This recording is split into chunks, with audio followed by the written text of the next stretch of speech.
মানে আমি তো আপনাকে প্রথমেই বললাম যে ক্ষমতার কেন্দ্রগুলো তো বিভিন্ন জায়গায়। আমি উপদেষ্টা থাকা অবস্থায় আমার প্রতি যে ধরনের সার্ভেলেন্স করা হয় এবং মানে রাষ্ট্রের সরকারের দায়িত্ব থেকে রাষ্ট্রের সার্ভেলেন্সের না আমি তো জানতে চাই এই সার্ভেলেন্সে কি আপনার আনন্দ দেয় না? মানে প্রায় একই রকম সার্ভেলেন্সে মার্কিন রাষ্ট্রপতিও থাকেন, মানে যারা যত বেশি গুরুত্বপূর্ণ তারা তত বেশি সার্ভেলেন্সে থাকেন। আপনি তো চুরি করতেছেন না, আপনি তো ডাকাতি করতেছেন না, আপনি সার্ভেলেন্সে থাকলে কি অসুবিধা? না সার্ভেলেন্স থাকলে তো অসুবিধা না, কিন্তু এটাকে তো আপনার নেগেটিভলি ফ্রেমিং মনে করেন। আমি কোথাও একটা খেতে গেলাম, হ্যাঁ, তো এটা তো আমার জন্য একটা দৈনন্দিন জিনিস এবং আমি তো খাইতে যাইতেই পারি, এই স্বাধীনতা আমার থাকা উচিত, কিন্তু এটাকেও তো ভিন্নভাবে ফ্রেমিং করে। আমি কয়েকদিন আগে একটা ইয়াতে একটা পোস্ট দেখলাম যে আমি এক জায়গায় বসে আমরা মানে 4-5 জন খাইতেছি, তো একটা গুমনাম পেজ, বাট ওটা আমাকে নিয়ে পোস্ট দেওয়ার কারণে ওই পোস্টটা ভালো রিচ হয়েছিল। তো ওইখানে কিন্তু আপনি খাইতে গেছিলেন যে আপনার ওই বন্ধুদের সাথে যারা এখন এনসিপি নামক রাজনৈতিক দলটার সাথে সব না না না ওরা ওরা ওই ইয়াতে ওরা ছাত্র অধিকার পরিষদ আমার সাথে ছিল, পরবর্তী ওরা বাকচাষের এখন হ্যাঁ। তো মানে ওইখানে টেবিলের মধ্যে শুধু পানির বোতল ছিল, কিন্তু ওই পোস্টে উল্লেখ করা হয়েছে যে আসিফ মাহমুদ হচ্ছে মদ খেয়ে, আসিফ মাহমুদের সহযোগীরা সহ মদ খেয়ে মাথা লাগে। তো এটা যে ফ্রেমিং করাটা হচ্ছে, যে সার্ভেলেন্স করে এটাকে ফ্রেমিং করা, তো এইটা তো প্রবলেমেটিক এবং এটা এক ধরনের পারসেপশন তৈরি করে। প্রত্যেকটা জিনিস তো আপনি বা আমি বসে বসে উত্তর দিতে পারবো না। না আপনার কাছে কি এটা মনে হয় না যে ধরেন আপনি বাংলাদেশে, মানে আমি সাংবাদিকতা করি বলে আমি দেখি যে বাংলাদেশে যে কয়জন একজন তারকা আছেন আপনি তার মধ্যে সবচেয়ে বড় তারকাদের একজন এখন, সেটা জুলাই আন্দোলনের জন্য হোক, পরে আবার সরকারে যাওয়ার কারণে হোক, সেজন্য এই ধরনের ইয়া তো থাকারই কথা। কিন্তু আপনার ইঙ্গিত থেকে এইটা ছিল যে এই সার্ভেলেন্সটা সরকারের ভিতরে যে অনেকগুলি কেন্দ্র বা সরকার তাদের কেউ করতেছে। আমি আরো সরাসরি বলি, এটা কি কোনো গোয়েন্দা সংস্থাকে আপনি ইঙ্গিত করেছিলেন? হ্যাঁ, আমি এর আগেও বলছি যে কিছু রিপোর্টের ব্যাপারে আমি একটা সংবাদ সম্মেলনে বলতে গিয়ে বলছিলাম যে আমাকে হাউস থেকে যোগাযোগ করে বলা হয়েছে যে এইটা তো আমাদেরকে চাপ দিছে করার জন্য, এবং এটা টেক্সটটা খুব আমি হাউসে ফোন করে জিজ্ঞেস করছিলাম যে আপনারা যে একটা নাম্বার লিখলেন এখানে, এটা কিসের রেফারেন্সে লিখছেন? আপনাদের ইন্ট্রো ইয়াতে তো রিপোর্টে তো লেখা জানা গেছে, জনশ্রুতি আছে, কিসের রেফারেন্স আপনারা লিখলেন? তখন বলে এটা আমাদেরকে একটা গোয়েন্দা সংস্থা থেকে দিয়ে চাপ দেওয়া হয়েছে এটা রিপোর্ট করার জন্য। তো এই যে এটা তো সরাসরি আছে, আমি সরাসরি কয়েকবার বিভিন্ন জায়গায় বলছি, এবং এইটাকে এই মানে আমরা এমন একটা কমপ্লেক্স সিচুয়েশনের মধ্যে আছি যেখানে আসলে আমার কোনো প্রতিষ্ঠান আমার বিরুদ্ধে আসলে কাজ করছে কিনা এটাও আসলে বোঝা অনেক সময় মুশকিল হয়ে যায় আর কি। খুবই ইন্টারেস্টিং। তবে আমি আপনাকে একটা তথ্য হিসেবে একটা জিনিস জানাই রাখি, সরকারের ভিতরকার অঙ্গগুলি আসলে এভাবেই কাজ করে। মানে আমি আপনাকে দায়িত্ব নিয়ে বলতে পারি, বিগত সরকারের অনেক মন্ত্রীর বিরুদ্ধে যেসব রিপোর্ট হয়েছে তার অনেকগুলি আবার গোয়েন্দা সংস্থাও দিয়েছে। আবার এইটা কিন্তু সব সরকারের সময় করা হয়। যেমন ধরেন নাইকো দুর্নীতির সঙ্গে বিএনপির জ্বালানি প্রতিমন্ত্রী যে সম্পৃক্ত ছিলেন, সেটা গোয়েন্দা সংস্থার সরবরাহ করার রিপোর্ট। এরকম নানাভাবে এটা একটার মধ্যে থেকে একটা এরকম হইতে থাকে। এটা চেক এন্ড ব্যালেন্স সরকার প্রধান হিসেবে করে, কিন্তু সেটা নিয়ন্ত্রণ রাখা জাতীয় স্বার্থের বিষয় হলে কোনো সমস্যা নেই। আমি মনে করেন কোথাও জাতীয় স্বার্থে ভঙ্গ করার জন্য কোনো বিদেশি কারোর সাথে মিটিং করতেছি, গোপন বৈঠক করতেছি, সেটা আপনি ফাঁস করেন, সমস্যা নেই। কিন্তু আপনি আমার একেবারেই ব্যক্তিগত বিষয় যেটাকে আপনি নেগেটিভলি ফ্রেমিং করার জন্য করছেন, এটা তো নীতি বহির্ভূত হয়। অবশ্যই নীতি বহির্ভূত হয়। এবং আপনি সন্দেহ করছেন যে সরকারের ভিতরের যে অংশটুকু মানে হ্যারি পটারের ভাষায় বলতে হয়, যাদের নাম আমরা নিতে পারতেছি না প্রমাণের অভাবে, সেরকম কাউরি আপনি সন্দেহ করতেছেন? মানে ধরেন সামরিক গোয়েন্দা বাহিনী বা ওরকম কোনো কিছু, নাকি আপনাকে ফ্রেমিং?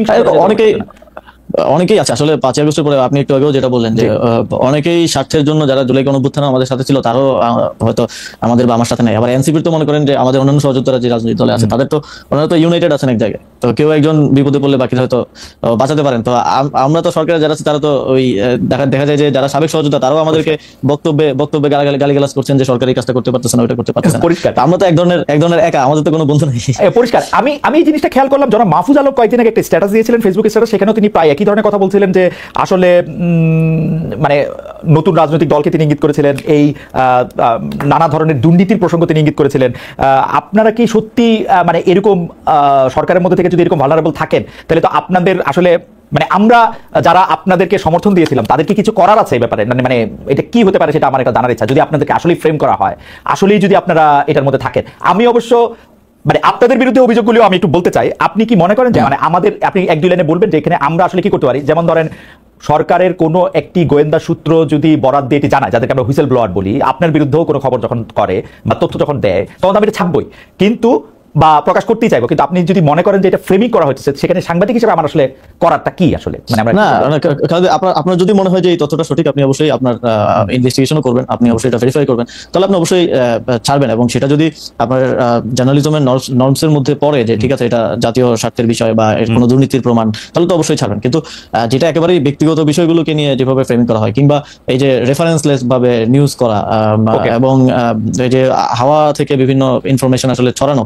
যেটা সেটা হচ্ছে আপনার কাছে হয়তো টিভি চ্যানেল আছে বা আপনার কাছে সেই সক্ষমতা আছে, সেই এস্টাবলিশমেন্ট আছে বলেই যে সেটা করবেন, এটা তো অনুচিত। যেমন মনে করেন যদি বাংলা ভিশনের লাস্ট যে রিপোর্টটা আমাকে নিয়ে, বিশেষ করে আমার বাবাকে নিয়ে করা হলো, এটার বিষয়ে যদি আমি বলি যে আপনিও তো দেখছেন, আপনি একজন জার্নালিস্ট হিসেবে আমি এটা প্রসঙ্গে আলাদা করে আসবো, কারণ এই ব্যাপারগুলি আপনি আসলে বাংলা ভিশন, ইশাক আহমেদ, তার মালিক, তার নানা রকম বিষয়ে জড়িয়ে গেছে, সেটা আমি একটু ধারাবাহিক আসি, এটা আপনি একটু রাখুক, এখানে থাকুক, কারণ আমি এটাতে আপনাকে প্রশ্নই করতে চাই। আমাদের অনেক দর্শক আপনি আসবেন শুনে এই সব প্রশ্নগুলি আমাকে করতে বলেছেন, আমি এই প্রশ্নগুলি করবো আপনার বাবাকে নিয়ে, আপনার এপিএস হ্যান ত্যান এগুলি নিয়ে, এগুলি আমি করবো। কিন্তু আমি একটু আসি, আমার কাছে এর আগে যেটি জানার দরকার, গোপালগঞ্জে যেদিন এনসিপির কেন্দ্রীয় নেতারা আক্রান্ত হলেন, সেদিন আপনি ঢাকার পুলিশ কন্ট্রোল রুমে বসেছিলেন স্বরাষ্ট্র উপদেষ্টার সঙ্গে, এবং সেটার ফেসবুক পোস্টে আমরা একটা ছবিও দেখেছি।